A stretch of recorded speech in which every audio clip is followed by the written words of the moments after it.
Hello and welcome to the Battle of Evesham Festival, an event that celebrates and reenacts the Battle of Evesham between Simon de Montfort's forces and the royal forces led by Prince Edward Longshanks. The climactic battle took place at Evesham, Worcestershire, effectively ending the Second Barons' War. Over the course of the video, you'll see the main events. For full details on the festival, please check the Battle of Evesham website, link in the description tab. Enjoy.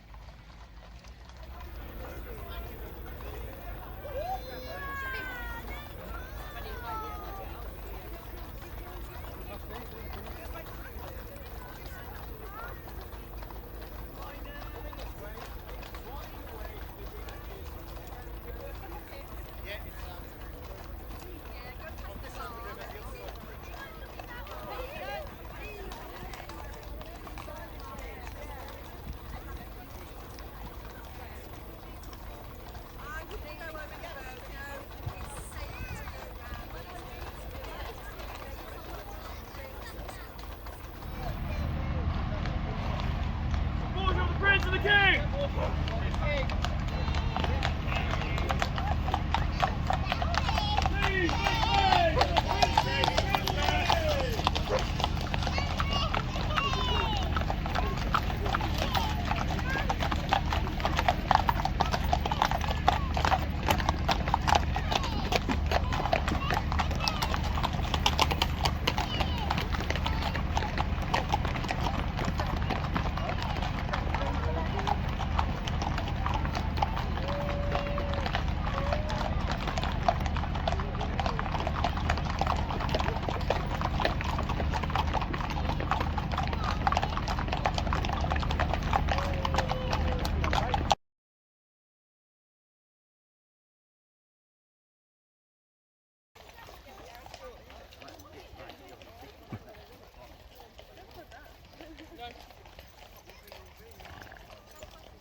Medieval mounted knights that have ever been assembled in the UK.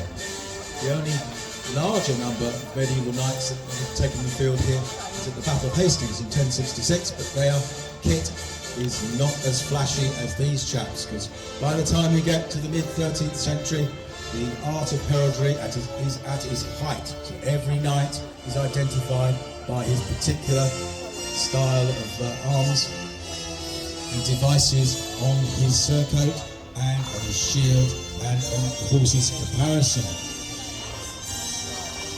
You'll notice that the knights are in the full regalia and the supporting soldiers and sergeants are in slightly less flashy kit. That's because only the knight is allowed to wear the full livery. It's quite deliberate. It's all about self-aggrandizement to a certain degree, but it's also about identification. So rather like, I don't know, World War II when the aeroplanes had crosses on or circles, this is so you can identify friend or foe. And in this case, much further, you can identify individuals, because it's the individual knight that matters in these great battles and tournaments of the Middle Ages.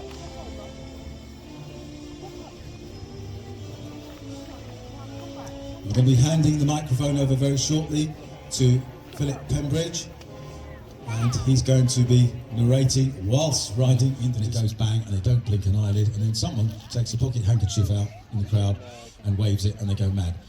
Horses can be quite unpredictable. Some of these horses are of course very experienced, so for instance King has been ridden there by Simon de Montfort, has been in many battles and is really very calm indeed. One or two others are still finding their feet, literally.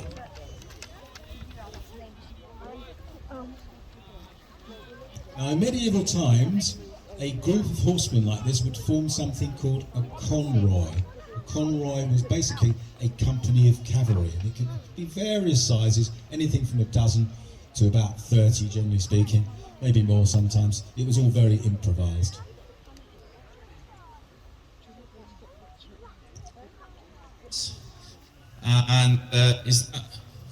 Worcestershire cavalry over at the end. That's marvellous. So we've got people with lances in Rebellion, and we'll ask Rebellion to have first go at the quintain. I'm just going to come and get into the main part of the arena so as I can watch what's going on and try and keep you informed. Okay, so here we have Rebellion having a go at the. They're going to go for the dummies. All right. Okay. Very good.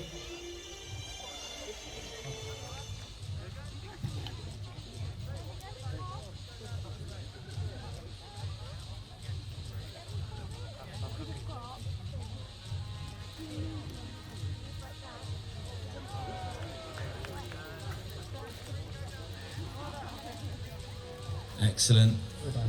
So everybody has to be ready, and the wrong troops hold their swords are ready. So, ladies and gentlemen, as these troops charge each other, give them the most enormous cheer!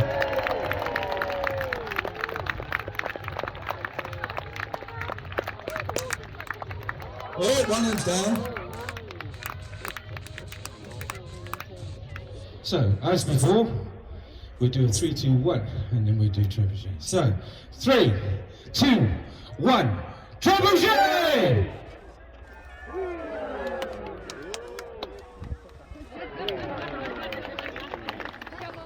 Come on, ladies and gentlemen, I think we know who the heroes are. It's the target, so give them a big cheer as they advance.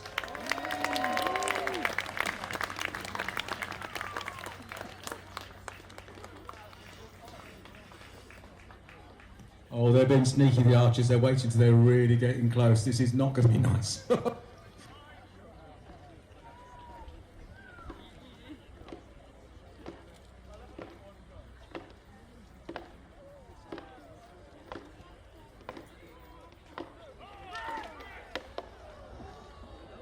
Ouch, that's really got to hurt. Oh, the infantry are still going forward. I think the archers have left it too late to start shooting.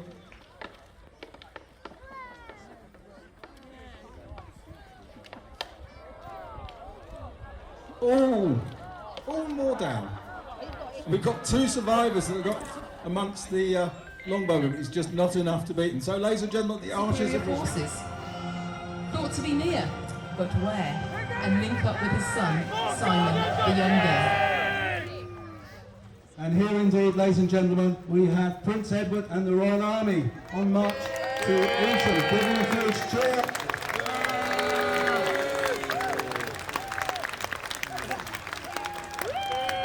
As you can see, the Prince is at the head of the column now. The banner man next to him is wearing the red livery with the golden lions of England in there. And his objective today is to destroy de Montfort's army. And he's going to do so by bottling him up in Evesham. Fight well, my lords, fight well. I feel the day may be yours. I have a good feeling about this, gentlemen. Are you seeing this, young sir? There are no good guys and no bad guys, just 2 different sides. And of course we have to remember that a lot of the soldiers on this field don't have any choice at all. They're following their lords into battle, whether they like it or not.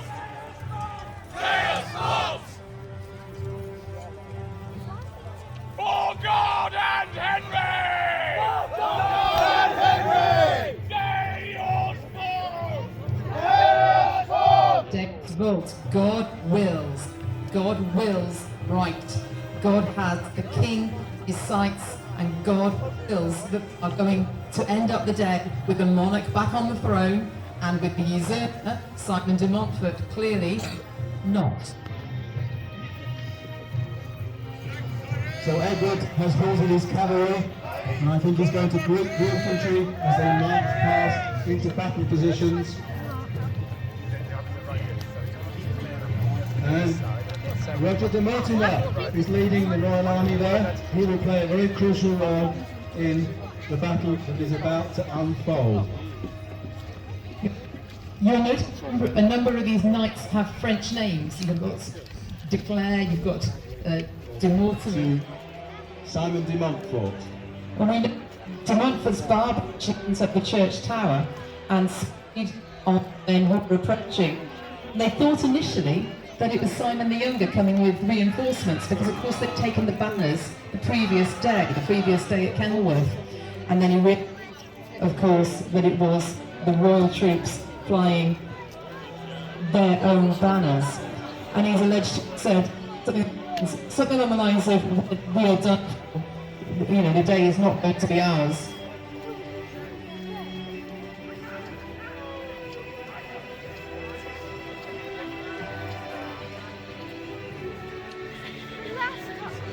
I can now see de Montfort himself and his cavalry. They're bringing up the rear of the baronial forces.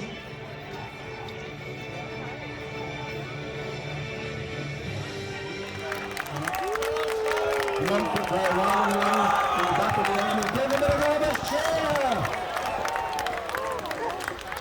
Even if you support King Edward, he is a glorious figure, this man. De Montfort's troops, realising that they had only one chance to get out of this trap, because if they retreat back into Evesham, there's no way out, because the one bridge over the River Avon, Bengeworth Bridge, has been blocked by royal troops that have come down behind them. So they are now, I don't want to say rats in the trap, but effectively that's what they are.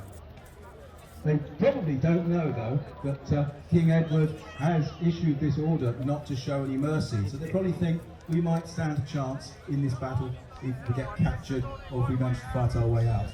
Of course, the poor bloody infantry, the PBI, the ordinary foot soldiers, they are expendable. Really, the only thing that really matters.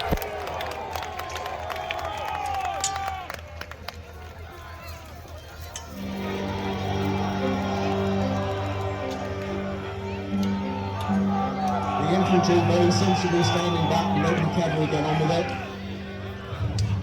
Because if you're an infantryman, the last thing you want to do is get in the way of a heavily armoured mounted knight because you're simply too trampled. However, the infantry are cheering on their knights. I can see young Prince Edward in there. He's getting stuck into the action. And the twin-tailed lion, I can see that there on the red shield, the white twin-tailed lion. De Montfort leading slightly from the rear, as a lot of good generals do. And Edward disengages, leads his cavalry off the field. De Montfort takes his to a safe distance as well, probably to the top of some higher ground so they can see what's going on, and just recoup and reorganise themselves to fight once again. And the archers are opening up with their long-range arrows. Not a lot of archers at Evesham, but enough to cause damage to the enemy army. And the archers, they're not using the arrows as sniping. They are just lofting them to see how many people they can hit. They're sort of raining down death from above. It's very much a case of you put enough arrows in the air, eventually he's going to hit somebody to De Montfort to fight on his side. Very Welsh, they shouldn't even be here. But here we go, the troops are engaging. Ladies and gentlemen, whichever side you support, give them a cheer! You can see the three well-organised battles of the King's side going at some speed against the very much less well-organised De Montfort's side, and they're going in there at the run and they engage.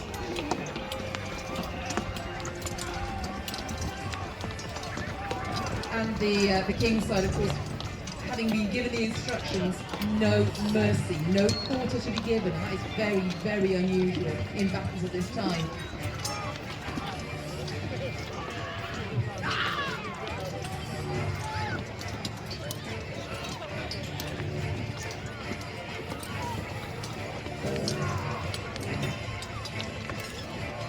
You can hear the shouting of the commanders, you can hear the shouting of the men, I can hear screaming. I can hear manly, warlike growling. You're not supposed to giggle. And more arrows coming over. Possibly to shoot me for that last remark. Of course, somewhere into Montfort's army is the king. He is there somewhere. I mean, they're keeping him as a hostage, but what could be more amusing to de Montfort? It looks like we've got another cavalry clash coming up in the centre of the battlefield. Here we go.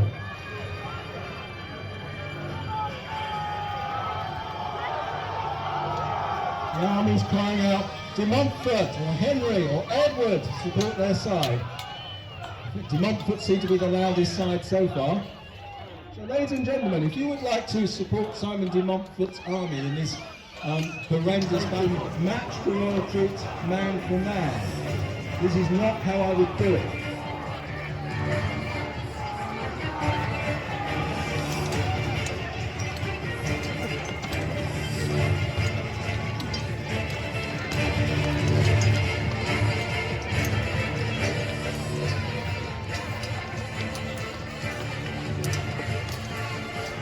Troops are engaging hand to hand now, trying to work out whether the man directly opposite them is a stronger man or more skilled fighter than he is.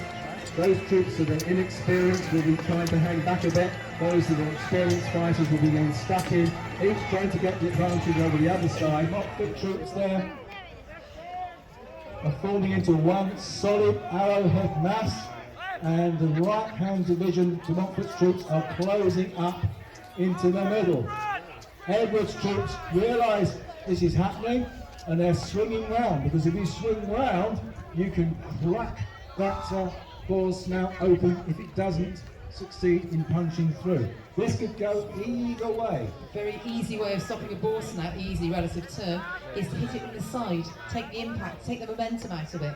Now you can see they've locked the shields together at the front of that boar snout. They've got the most heavily armed men at the front, possibly the most expendable as well.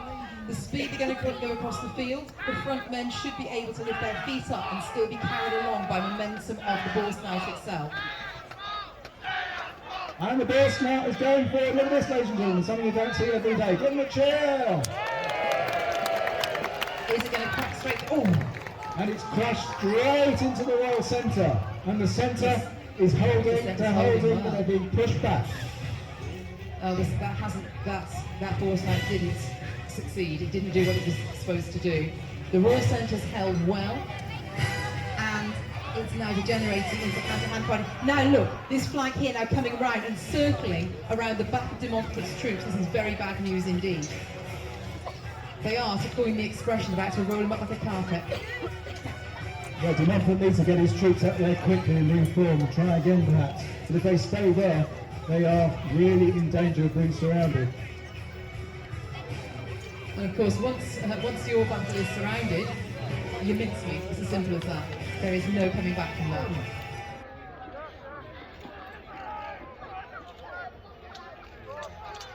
Now, de Montfort's cavalry are outnumbered, so this could be quite difficult for them. I heard de Montfort shouting then, to the bitter end.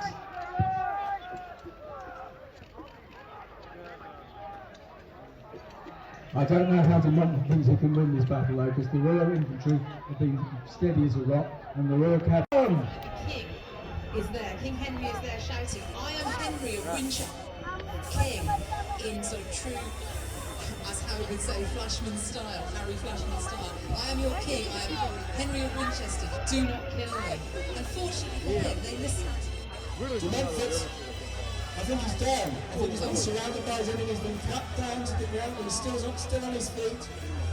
He's got his shoulders. He's been grabbed by two of Mortimer's men.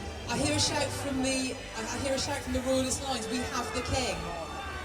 So the king has been rescued, and they've got de Montfort. What are they going to do with him? De Montfort, he's badly wounded, but still defiant. And it looks like it's going to be more. Oh, look at that! They're stabbing him. It's Mortimer's revenge, stabbing de Montfort repeatedly. And down he goes. A horrible way to die. He's still on his knees. And the reports say they shouted, old traitor, old traitor, old traitor, it is your time to die. Ladies and gentlemen, Simon de Montfort is down. If you want to cheer, the Royal Forces cheer.